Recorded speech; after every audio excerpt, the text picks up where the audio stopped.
I'm Dominique DiPrima. You may know me from KBLA Talk 1580 radio, weekday mornings from 6 to 9. You might know me before that from KJLH, my KJLH people, the front page. You might know me from The Beat when it was really The Beat. But whatever, I'm here now supporting JCOT, and I'm very, very excited to be in a one-on-one conversation with somebody volunteering his time. A Grammy Award winner, a prolific producer, writer, MC. At a very young age, I'll call him a West Coast icon. So I'm happy to be in conversation with him. So please sit down or go get your breakfast, because we are about to start. And this is my first time meeting you today. Should we swap? I switched. Okay. We good now? Oh, yeah, we good. They sound good. Hit Boy, it's really nice to meet you. Appreciate that intro too. So, you're from California. Right, Pasadena. Pasadena, born and raised. And, you know, your bio also says, and I think people probably know, that one of the reasons that you're here today is because your own family has been just as impacted by the justice system. But before we get into that, I mean, you know, you've had some tough times coming up as a kid. Right. Yeah. I mean, my dad, Big Hit, he was locked up by the time I was 3 till I was about 17 years old, and just kind of been in and out, you know, the whole time. He got locked up when he was 19. You know what I mean? So like, he kind of just is super institutionalized, you know. And he had his own childhood trauma, like a lot of people that get justice involved or get involved in the system. It's passed on almost like hair color and eye color in a sense. Yeah, for sure. I mean, and that's why I personally became, I guess you could say, Hit Boy, because I looked at that, and I used to go visit the prisons from 3 years old till 17, and I'm just, you know, seeing these people that was torn apart. I'm seeing ladies in there with 3 strollers coming to visit the dad. Like, I just knew that was something I didn't want to be a part of. So that's why I took it upon myself to go work with people like Kanye West, Beyonce, Jay-Z, make some of their biggest songs, Nipsey Hussle, rest in peace to him. Yeah, like just really making something myself. And my dad came home about 1.5 years ago, and I just laid it all on the line, you know, whatever it was, financially, just any type of stability I could provide. And we was able to do a lot of great things, but unfortunately he's back in the feds right now, you know, so. Yeah, there's a lot to unpack right there. And before we get into that, I mean, you make it sound easy, so I took it upon myself to go work with Kanye West and Beyonce. I mean, obviously it wasn't that easy. I took it upon myself too, but it was a lot of work. happen. I'm just saying that just gave me that energy to just like go this complete different direction and do it to the max, because you got to really be going hard to get around these type of people. No doubt. I mean, that was kind of my point. Even before you got around them, what was the process in your head? Was it the creative that drew you to the music? Was it the music itself, the lyrics, the money, the fame? Like, what was it that drew you out of this other possibilities for your life and into? Right. So on top of the pain that I felt from not having my dad and seeing him in these, you know, terrible circumstances, I also had a different side, which was more of a lighter side. My uncle was in an R&B group called Troop, and they had a couple #1 hits and all that back in the day. So I got to see them live in a certain lifestyle, from, you know, the wardrobe to the performances, the videos. Like, I just was attracted to all of that. So I kind of got to see best of both worlds between my uncle, who was in Troop, and my dad.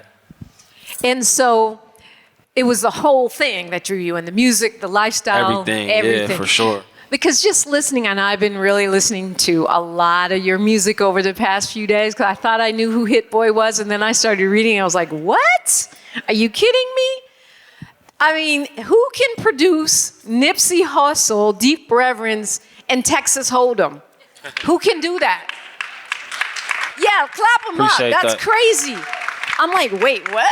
The same guy? So I kind of got the feeling like you're a guy that has a lot of like a life in your head, like a creative life going on inside your head. No, for sure. Like, as a producer, I'm like the least technical. I'm just all feeling whatever I'm feeling in the moment. That's why if I got to work on a country song for Beyonce, I'm going to do that. If I got to work on a gangster song for Nipsey Hussle or whoever it may be, I'm going to just really try to dig and deep and get into that bag.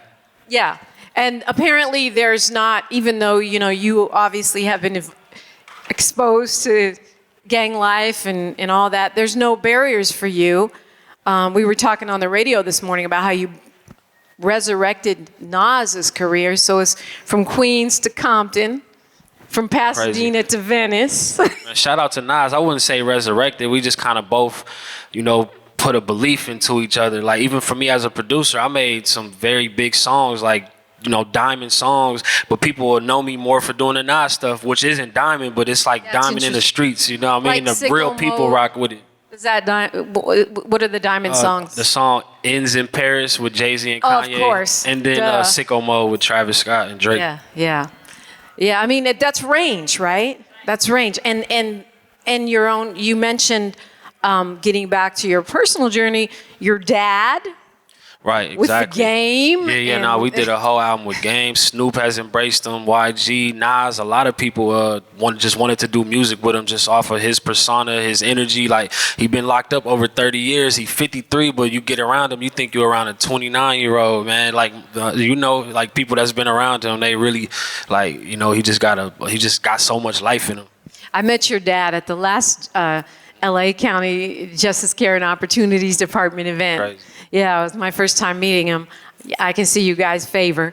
But it's a very different energy, right? We're different generations. What was that like for you, like as a person, not so much as an artist, but as a person when your dad finally did get out the first time, out since you were a little kid? I mean, it felt great. I mean, when I was, it's been different points where he's gone in, gotten out. It's just never been even. This was the longest he like stayed out and just stayed around me and locked in with this last year and a half. Before that, we'd, see each other here and there. But, this last time, it's crazy because I felt so much pain, and then the pain just reignited. Like 2 weeks ago, my son, who's 4 years old, the age, I was when I was really in the first, feeling the thick of it. But he was like, man, where my grandpa been at? You know what I mean? That really hurt me the other day, man. Yeah. Just like, they get to be in the studio together. They get to hang out. And just for him to now be feeling that same pain that I felt, that just broke me all over again. I heard your songs, your son's record on your Instagram. Yeah, exactly. And he even says, he shouts out his grandpa. Right, exactly. It's real love, man. Yeah. So what did you tell him? I told him he's on a vacation right now. Really? He'll be back. So, I mean, what are you doing other than obviously putting your son in the studio, and you seem to be very involved in his life? What do you feel you're doing to heal your own trauma and kind of break those cycles, those generational cycles? I mean, as far as that, yeah, like I got my son with me. Like, he is like giving me a lot of energy, a lot of power, a lot of just, will to keep just staying motivated. And just really like doing whatever. Like, I didn't get to spend that time, and that really affected me. So like, whether I'm in the studio with Nas, Big Sean, whoever it is, my son gonna be right there. If he didn't have school right now, he'd probably be sitting right here with us. Like, I just take advantage of every moment because I know I didn't have it. I mean, I know you were proud of him because he's 4. And he's just like laying in the groove, like he's a veteran artist. But there's got to be a part of that that's scary too, right? Yeah, just because I didn't realize he was paying attention to what we was doing in there. I didn't realize he's sitting in there on the phone chilling, but he's paying attention. See, like, he got a better melodic sense than almost me already, and it's crazy, just like from him just being in there. But you're also quite a talented MC. Like, you're not like a producer that just screams his name on a record. Like, you actually have a flow and all this stuff going on. Appreciate that, yeah. I mean, just drawing from them real experiences and that real pain, and but also knowing that there's a better side to it. Like, seeing people that's just at the top level and watching their whole program, how they put together their rollouts and their videos, and it's like it's like a best of both worlds. Like, I seen the lowest of the low and the highest of the high, and that's why I just stay humble, stay in the middle, and keep pushing. Stay humble. I mean, that got to be hard when everybody wants to work with you, and you got the Grammy, Man, not even, man. Like I said, my pop's back in prison. I think about that every day. Even if I'm getting hit up by the Travises, the Beyoncés, like, it's still like I'm dealing with this real life thing, you know what I mean? And just like I said, my son saying that, like, really, like, took me back. Like, damn, like, we back here again. So, yeah, I mean, that's real, because if you're not thinking about it, talking about it, then it'll just pop out other ways probably. Is there a way, like, you almost, because I feel like you done all this recording with your dad, the time that he was available, you got a lot of work in. Yeah, and that was out of paranoia, because I know him, and I know the system, and I know the way they look at him. So any little minor thing, he could be right back in there. So I would, we put out a lot of videos. I probably paid for us to do 30, 40 videos. We did multiple albums. This is all in a year and a half, and worked with so many big people. But it was like the underlining thing for me was that paranoia, knowing that any given moment he could be back in there. So I'm like, let me just get as much as we can done and really like have that bond. The music and being in the studio, that was really like therapy for us. You know what I mean? Just like getting to know each other through it, him getting to know my son, and it is what it is now. I mean, but that's kind of brilliant to maximize the time. Is there a way, I feel like over the years talking to people who have been involved in justice system, whether it's through the foster system or incarceration or whatever way the system touches our families, that there's a way in which we sometimes end up almost having to take a parental role with our own parents. 1000%. I mean, the last few times I introduced my dad to people as, oh, this my dad, he'd be like, no, this my dad, you know what I mean? Literally, like, so that's a real mental thing, like, to be able to accept that responsibility. But that's just me. I mean, it's a healing, but it is also responsibility. Yeah, for sure. Yeah. So who do you lean on? Man, just myself, you know what I mean? God, just like knowing that I've been put in this position for a reason, and no matter, like, if I spent a lot of money promoting my dad and just us flying around and just doing all this, doing videos and all that, but I just know I can get it back, because like I'm a hustler, period. So I'm gonna make it happen. The Justice Care and Opportunities Department of LA County is unique, and I'm hoping that it's something that's going to spread to counties all over. To me, this is a result of our activism, being in these streets, of the voters supporting, things like Measure J that said we want alternatives to incarceration. We cannot lock our way up out of these problems. And I'm thinking about this hotline, right? JCOT hotline. I don't know how familiar you guys are, but when you come out, you can call. They'll give you a ride where you got to go. They'll give you a ride back to court. They'll give you reminders to make sure you don't miss your court date. And knowing not just your own personal experience, but I'm sure there's plenty of people in the circle, right, or people you've worked with. How do you think that would be a game changer or make a difference? I honestly don't know a whole lot about, even this whole setup we here for. I just knew I could come speak on my dad, and we got an inspiring story, and it's just like, but I know we met with Judge Songhai and was able to build with her and talk to her, and I want to get more involved. Well, I think your presence here is super important, just in the statement that you're making by showing up and, sitting down and fresh from dropping my 4-year-old off at school, about to go get him right after. Come on. That's what I'm talking about. Well, I mean, for those here and for you, Hit Boy, because you don't know what artist you're gonna have that is coming out or going in.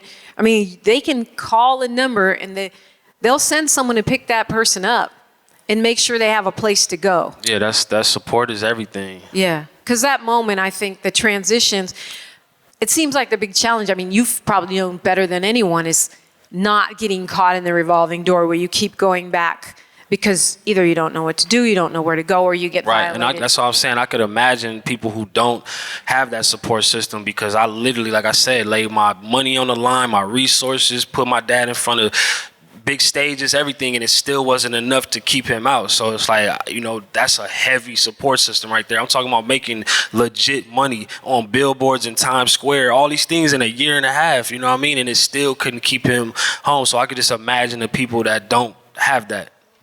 Right. And so, again, I'm back to like, you being here is part of making this work. Just drawing attention to it, so people are like, oh, someone would come pick me up and remind me when I got to go to court so I don't get violated for something that I didn't even mean to do. Right. That's the stuff that hurts my heart when people, they're not trying to violate. They're not even trying to mess up. They don't know where to go. They put you on hold. They talk to you like you're crazy. Right. And at least with this hotline, when you call, you're probably going to be talking to someone who's already done time, who's already been caught up themselves. That's not going to judge you. Right? No, that's amazing. Yeah. What do you, I mean, just as someone who's been, you are a success story, and there's lots of success stories in this room because success is how we define it, I say. But as you think back to your career, I mean, you were signed at 18, right? Right, yeah. I mean, it's crazy because through all this, even like dealing with my dad being in the prison system and just the pain of that, I've been in a publishing deal since I was 19. I'm 37 now. I'm still in this deal. So it's like Still waiting his to get out of this his deal. imprisonment. I can relate on the music side because I've been in prison for 18 years through a music contract, and it's like it sounds funny, but it's real. Like, you know, I haven't been able to thrive on the level. Even though I've been able to thrive, I haven't been able to thrive on the levels that I know I should. If this paperwork that they caught me up in when I was 19, same with my dad at 19. You know what I mean? It's just like again, that's another revolving door. I don't know a whole lot about this whole world justice system and that, but it's like I can relate with the music. But even what you're saying, and I'm reading about the story where you got signed to a deal at a ridiculous age when you should barely even be legal to sign any long deal like that, which it sounds predatory to me, but anyway. And because they were writing about how Jay-Z was trying to help you, whatever, and hopefully you'll Exactly. So I'm gonna be out that deal next June. Thank you to Jay-Z.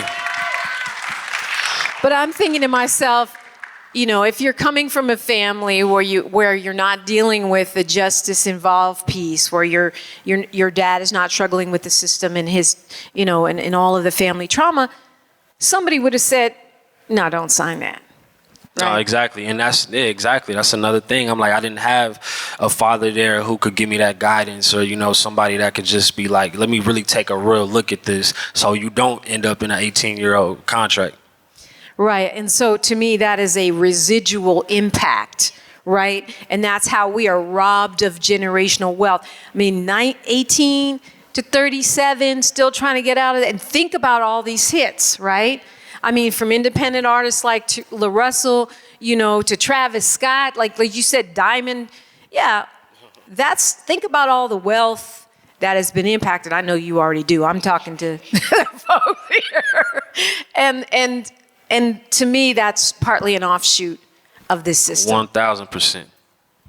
But I know you're looking forward to the next phase. Man, it's like I still feel 19, so that's the good thing. Man, I'm about to build a whole new catalog and just, you know, keep going up, keep building that wealth, and make sure my son and my family, when my pops does come home, he still got that, you know, stability. Do you more or less like live in the studio? Yeah, for sure. I'm there every day. And if I'm not there, I'm at home in the studio. I mean, work. I mean, really work. Because you said build a whole new catalog, but the one you have is pretty deep at the moment. Right. Yeah, for sure. I mean, you know, it's a lot of people doing these catalog sales. I'm entertaining it. I'm going to see. And, just from there, just mash out and do a whole new one. Right. Do you think because of getting out from under that contractual situation, does a creative burst of energy come with that? I can't wait to see, but I believe so for sure. This has been a real struggle for me. You know, I've been to multiple lawyers, high-level people that just couldn't even help me in the situation. Just like that's how bad the contract was, to where they like, yo, this is the worst thing I ever seen. But it's funny, when I made the Niggas in Paris song for Jay-Z, I remember the first time he texted me, he got my number, he texted me, he was like, yo, if you give me another Niggas in Paris, I'm gonna get you a plane. But he didn't give me a plane, but he got me on my deal, so that's the same thing. You know, I'm gonna get my own plane from here. Right. Yeah, you're better off with your own plane anyway. But our business, I mean, your business, I say our because I've been in radio and TV and, you know, part of the ecosystem of hip hop and R&B for my whole career. It can be very predatory. I mean, people talk about the streets and the dope game and, you know, prison, but the music industry is very predatory. The owner of Spotify never had to touch one button, but he make more money off music than all of us combined. You know what I mean? So that just is what it is. It's crazy. Yeah. Where I was going with that question before we veered off into, I just can't understand how you ever come out of the studio given the amount of work you actually have produced. what do you think would have helped you? The kinds of things that would have helped you, from 5 or 3 when your dad became incarcerated through 18 when you signed into your own kind of I guess just even having just that confidence, something simple as that, like having that confidence instilled in me from a real father figure. Like, I had my uncles, I had people that was around, but I was mostly raised by my mom and my grandma. And just I feel like, just even his personality is just like over the top. I would have had a little bit more of that. I'm thankful that I'm able to be calm and I can do business with a lot of people. A lot of people love me and respect me, but I do wish sometimes that I had a little bit more of what my dad has in him, but that's what makes me me, and that's what makes him him. And what about supports, like throughout school or through home life, or like, I don't know, counseling, coloring books, a mixer? Like, I don't know, I can't even imagine, like, what if you could wish for things now to be granted to little Hit Boy, what would those things be? That's how I look at it with my boy, you know what I mean? Like, anytime he asks me for something, I just break down and give it to him. Like, I make sure he in a nice place to stay, he got the nicest clothes, like, just everything I wish I could have had, everything that's ran through my mind, like, I wish my pops was here for that. I'm just giving it straight to him, and that's how I'm reliving it.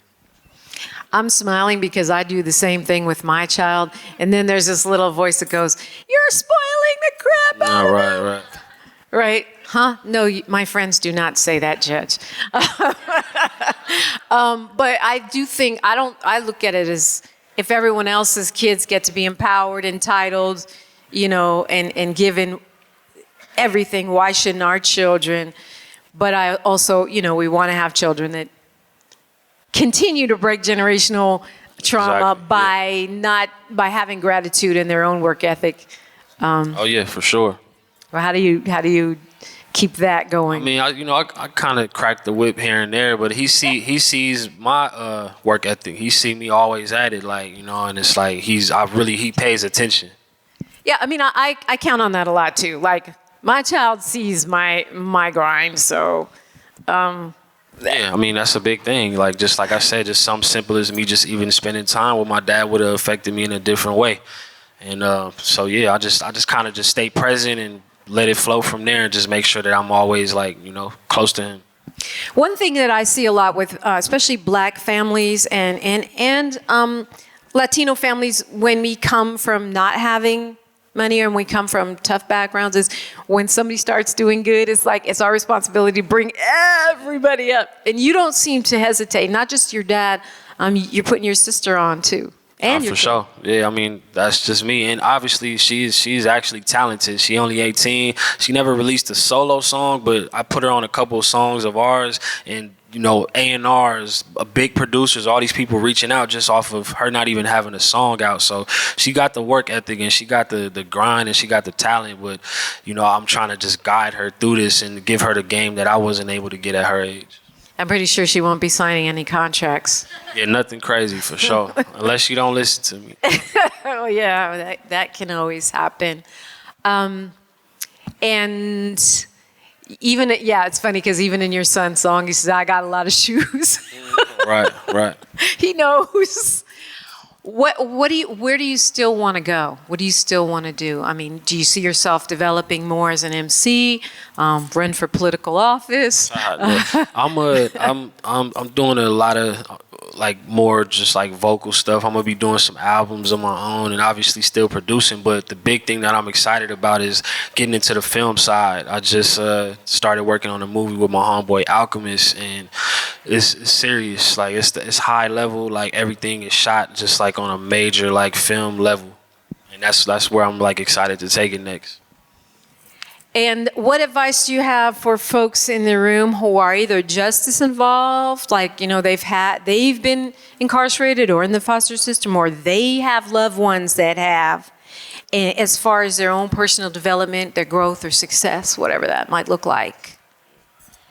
I mean, man, stay close to the right people. That's one thing that I kept telling my dad on this last round, just like certain people that you shouldn't even like be mixing up with. Like, I'm trying to just give him a clear path to this thing, and it's like, for some reason, you know, people be so loyal to their neighborhood or, you know, their section, whatever it is, but sometimes that's not the best for us. You got to take yourself out of that and put yourself in a place where you can be around people who want to see you thrive. I think I heard you say a lyric, something about that, like sometimes you got to cut people out, but you do it out of love. Oh, yeah, for sure, definitely. But that's not easy. Nah, especially for me, like, I'm just a kind-hearted person. Mild mannered, just be chilling, always looking to just like put somebody in a better position so you can get hurt like that, get burnt like that. And I've been messed up about it multiple times, but I don't let it change me. You know what I mean? Because like I said, anything I lose, I know I can get it back. That's confidence in the hustle and in your talent and creativity for sure too, which is a powerful thing.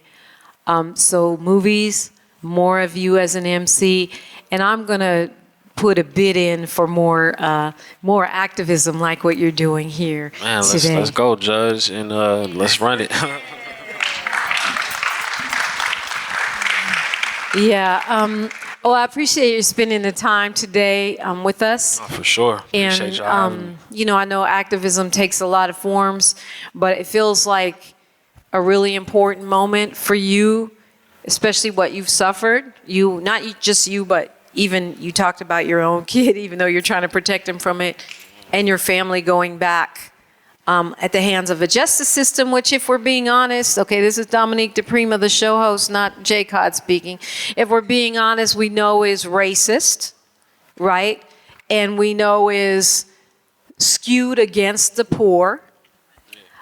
So it feels like a really important moment, and I'm honored to be a part of it, that you're taking your time and talent to give back to the systems we're creating to change the way we deal with people and put, you know, the rehabilitation and alternatives to incarceration and the care first model into action. I feel really honored to be part of that, and I'm just wondering how you're feeling right now. No, I'm feeling good. Anytime I get to tell my story and maybe inspire one or two people, like, I'm down to do it. And I see what y'all got going is official, and however I can be involved, just let me know. All right. Well, I think the number one thing is spreading the word, and that's on all of us in this room. Spreading the word. JCOT is a thing. LA JCOT is a thing. We are doing something different in LA County. The LA County Board of Supervisors, Judge Songhai Armstead, and all of us are doing a new thing, and regardless how the elections go, we have the opportunity to keep this going and create a model, just like we're doing in California for so many other things, that the rest of the country can copy. So I really thank you personally and on behalf of JCOT for being part of that. Appreciate it. Hit Boy, anything you want to leave them with? Any last words today? Any last words? Anything you want to leave them with? Oh, man, just appreciate y'all having me, man, hearing me out, for sure.